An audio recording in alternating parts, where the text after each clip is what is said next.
팀 홀튼과 저스틴 비버가 손을 잡았습니다. 저스틴 비버 버전 3가지 새로운 맛의 팀빗을 만나보실 수 있게 된 것인데요.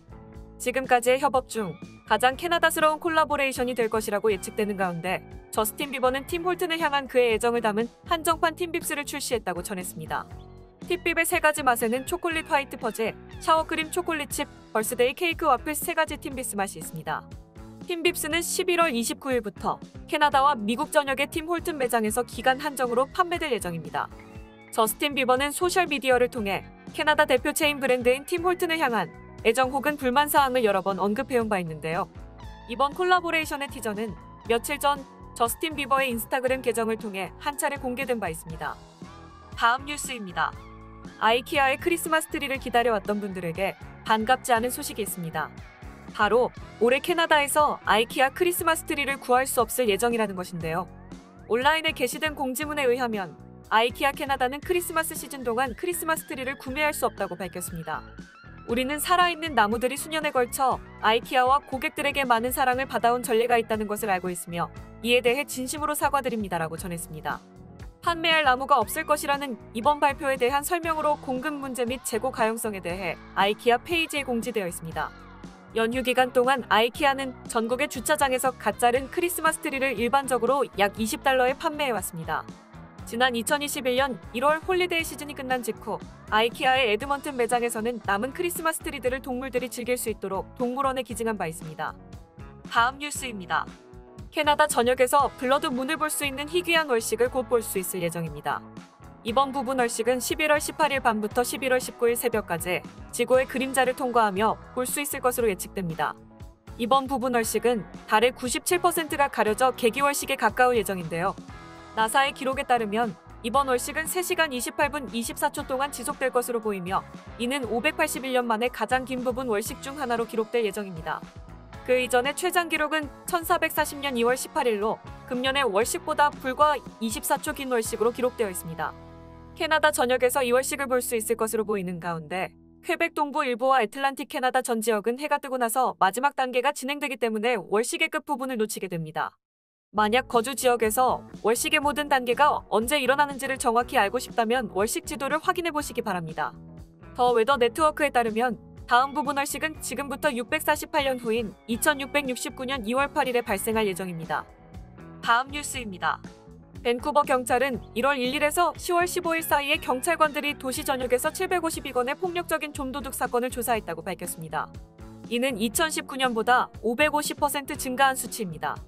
밴쿠버 경찰은 도시 주변에 지속적으로 나타나는 도둑에 대한 단속을 계속하고 있습니다. 지난주 103번의 전과가 있는 한 남자가 금요일 랍슨 스트리트의 상점에서 요가 바지 47켤레를 훔친 혐의로 체포되었으며 월요일 밤 웨스트엔드에서 수백 달러 상당의 화장품을 훔친 혐의로 다시 체포되었습니다. 스티브 에디슨 밴쿠버 경찰 상사는 시내 중심부에 살면서 일하는 사람들은 동네를 노리는 만성 도둑들과 가게를 파손하는 사람들에 지쳤다라고 말합니다. 이어 우리는 그들의 불만을 크고 명확하게 듣고 있고 커뮤니티 전체에서 순찰과 집행을 강화하고 범죄자에게 책임을 묻기 위해 열심히 노력하고 있다고 전했습니다. 에디슨 상사는 이러한 절도의 대부분은 중독, 빈곤함과 정신질환을 포함한 복잡한 사회적 요구를 안고 살아가는 만성 범죄자에 의해 발생한다라고 덧붙였습니다. 슬프게도 우리는 도난당한 물건의 대부분이 거리에서 종종 다운타운 이스트사이드에서 달러에 팔리는 것을 보고 있다라고 말했습니다. 밴쿠버 경찰청은 현재 절도와 관련하여 14건의 형사 기소를 권고하고 있습니다. 경찰은 4,000달러가 넘는 훔친 상품을 되찾았고 칼, 총기, 복제품 등 여러 무기도 압수했습니다. 월요일 밤에 있었던 또 다른 사건에서 경찰은 용의자가 21달러 상당의 아이스크림을 훔치려다가 총을 겨눈 후 3명이 체포되었다고 말했습니다. 다음 뉴스입니다. 올해 9개월 동안 BC주에서 마약류 불법 약물 과다 복용으로 1,500명 이상이 사망했습니다. 이는 BC주 사상 최대치입니다. 지난해 같은 기간에 기록된 1,240명보다 24% 증가한 수치입니다. 리사 라포인트 수석검시관은 화요일 아침 성명에서 8월과 9월에 333명이 사망하여 현재까지 총 1,534명이 사망했다고 밝혔습니다. 또 그녀는 지난해 10월부터 12개월 연속으로 독성 불법 약물로 인해 한 달에 최소 150명이 사망하고 있다고 말했습니다. 현재 월 평균 사망자는 170명으로 BC주 주민 10만 명당 사망자 수는 39.4명입니다.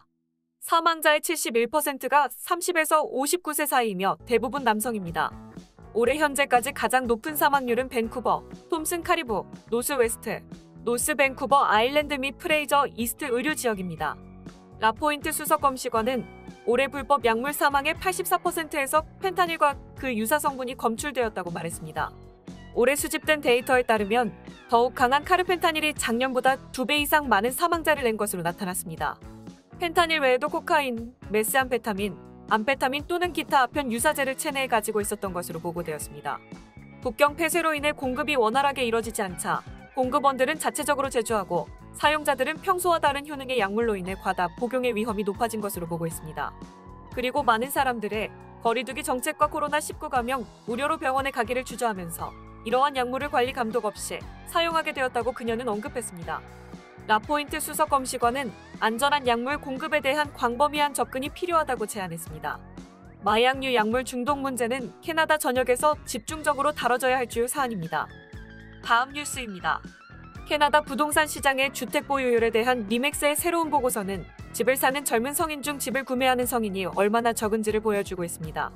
캐나다 통계청에 따르면 온타리오주 18세에서 34세 사이의 젊은 성인 중 31만 9,295명, 11.4%만이 집을 소유하고 있는 것으로 나타났으며 이는 88.6%가 주택 소유자가 아니라는 것을 의미하며 총 248만 1,539명의 사람이 렌트를 하거나 다른 생활 환경에 있음을 의미합니다. 지난 20년 동안 캐나다의 주택 보유율은 꾸준히 증가하여 2000년 초 63.9%에서 코로나 바이러스 대유행 이전 68.55%로 증가하였습니다. 캐나다의 대부분 렌트를 사는 사람들은 온타리오주와 브리티시 컬럼비아주에 집중된 것으로 나타났습니다. 35세에서 54세 사이의 온타리오주 성인 중 40.8%인 138만 254명이 주택을 소유하고 있어 주택 소유가 많이 증가했습니다. 다음 뉴스입니다. 추위가 다가오며 사람들이 실내로 모이게 되고 인원 제한이 확대되면서 온타리오주의 COVID-19 확진자 수가 다시 한번 증가하고 있습니다.